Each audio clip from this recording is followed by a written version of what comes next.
What's up everybody, it's Sean here and I'm back today to give you guys a review of the WTAPS collaboration with New Balance on this 990 V6 in the Moon Mist colorway.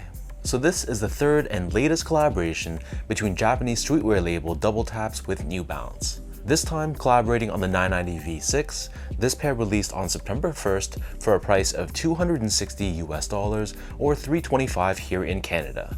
The official colorway for this shoe is Moon Mist and Mirage Gray, and the style code is M990WT6.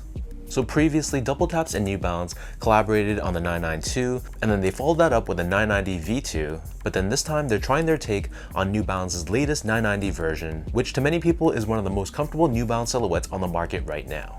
And in typical fashion, this WTAPS collaboration was pretty limited, which explains why the secondary market price on this shoe is pretty high. I believe right now in Canada, it's around 600 to 700 Canadian dollars, which is pretty much close to double the already high retail price. And like any other 990 V6, this pair is made in the USA, which partially explains the higher price point.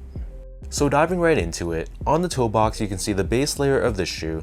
This is covered in this gray colored mesh.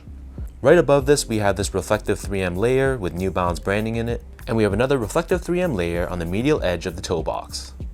Overlaid on either side, we have this perforated synthetic nubuck, and then surrounding the front toe cap, we have a very plush and buttery gray colored suede.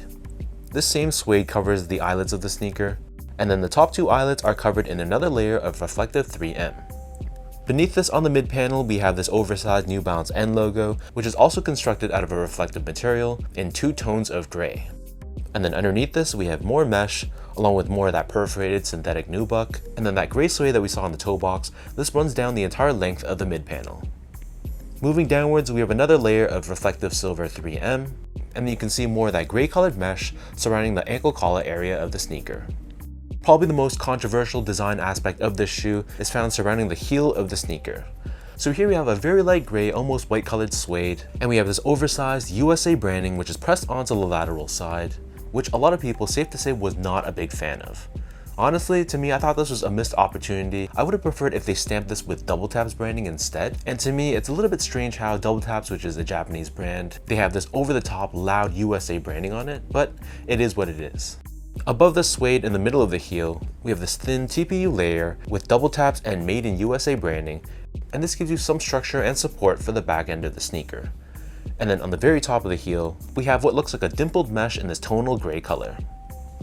In terms of laces, so these come with two different lace options. The standard lace that they come with is a flat style lace in this dark gray color, but they also come with a secondary pair of lighter gray laces, which is a bit more of a cooler or bluish tone to it.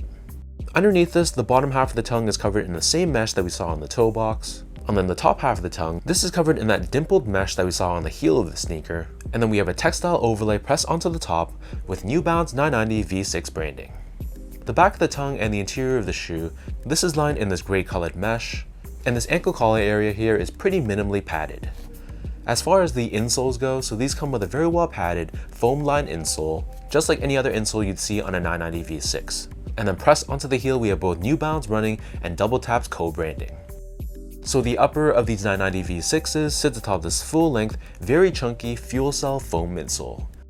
So the midsole is painted in this slightly off-white sail color, and in addition to fuel cell, they also incorporate end cap technology, which is visible with this darker gray wedge, which surrounds the heel of the midsole. So end cap is a dual density foam setup consisting of a softer EVA core surrounded by a stiffer polyurethane rim, which gives you a good balance of softness and support. Finally, turning this pair over to the bottom, so this outsole is constructed out of a gray colored rubber. We have this wavy style traction pattern on the forefoot, along with these grooves to give you added flexibility. And then in the middle of the heel, you can see the visible exposed fuel cell foam, which sits right atop this rubber outsole. So that breaks down the look and the construction of this pair. And in terms of sizing, to me these fit like any other 990 V6. So my foot measures as a true size 10, slightly on the wider side, meaning when I step on a Brannick device in a shoe store, I'm actually a size 10 in between a D and an E width.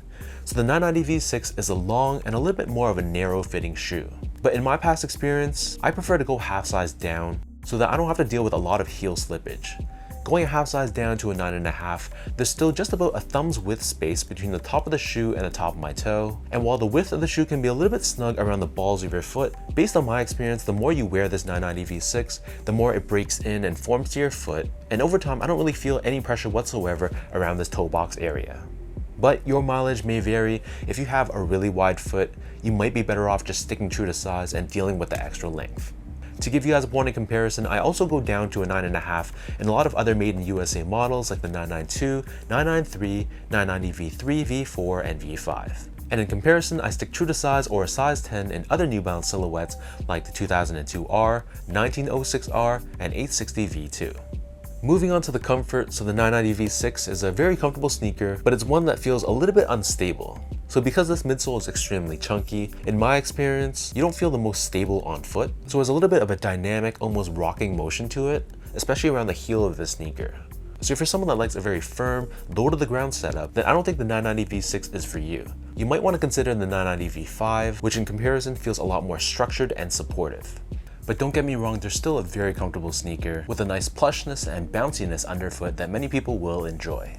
Finally, in terms of the quality and the craftsmanship on this pair, so first off, material quality was pretty solid. It's pretty much in line with your typical made in USA New Balance sneaker, so they utilized the same grade of suede, which I thought was pretty good. And from a build and craftsmanship standpoint, this is the area where I was the most concerned.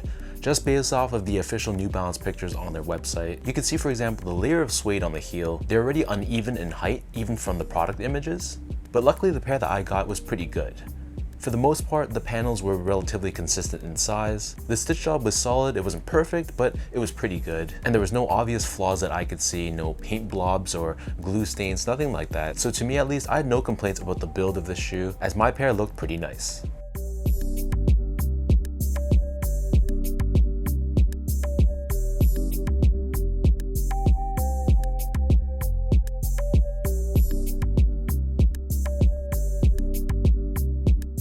So with all that out of the way now, let me toss these on feet, I'll lace them up for you, and I'll show you guys how these look.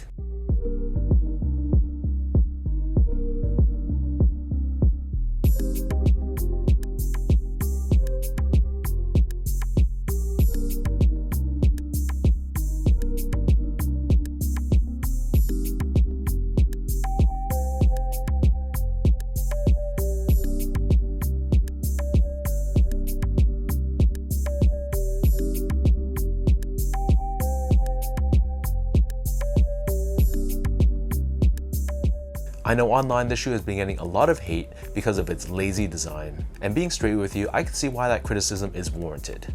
Yes, this is a very basic looking shoe, and like I said, I wasn't overly fond of this oversized USA branding on the heel. It would have been nice to pay homage to Japan maybe, or just to include WTAPS branding here instead. But from an actual colorway perspective and a color blocking perspective, I was a fan of how these turned out. This is going to be a very easy shoe to pull off. It's very understated, very muted, and it's not necessarily a shoe that screams that it's a collaboration, unless you're a New Balance fan and you know what the shoe is. And being that I already owned the general release gray version of the 990 V6, I was curious to see how they stacked up compared to each other. So comparing them side by side, the first thing I noticed is that this GR version, there's a ton more contrast. So you can see the grays vary between dark gray, lighter gray, and we have white accents found throughout.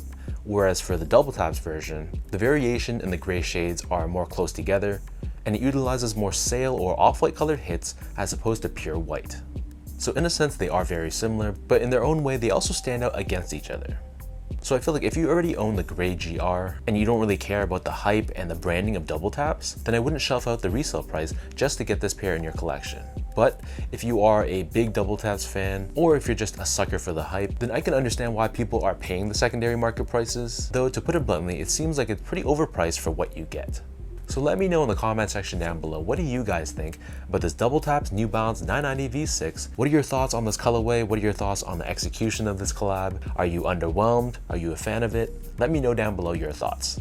And as always, if you guys enjoyed this video, be sure to like, comment, and subscribe to my channel if you haven't yet. You can follow me on Instagram at esco8, follow my Twitter account at sean.go, and visit my website at seango.ca.